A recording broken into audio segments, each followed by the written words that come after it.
Shosti! Tusemezane. Yaani kwamba teknolojia imekuja sasa hizi watu hawaheshimu tena privacy. Yaani sasa ukiongea na mtu kwenye simu inabidi umuulize niko loudspeaker au ili ujue. Kwa nini? Kwa sababu there is no privacy anymore.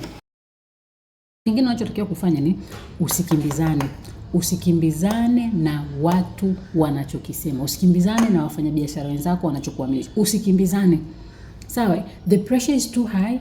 Uaminishwaji wa vitu huko kwa asilimia kubwa sana, lakini uaminishwaji wa vitu hivyo hawatuambii exactly with details. Sawa? Hakuna mtu anayetoka na kutuambia kwamba unajua bwana, mimi biashara yangu ninapata hela kwa hapa na pale na nini na nini. Hakuambii kwa details. Wewe focus na biashara yako.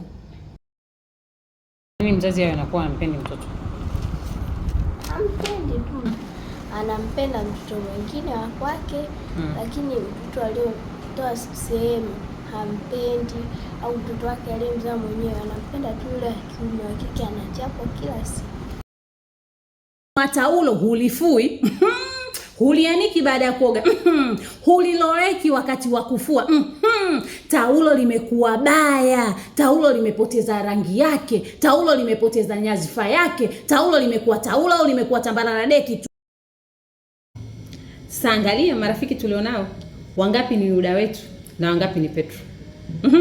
Wangapi watatuuza for their own benefits na wangapi watatukana kwamba sikujui for their own benefit, na still watu hao wataendelea kuclaim kuwa ni watu ambao wanaambatana nasi. Shosti! Tusemezane.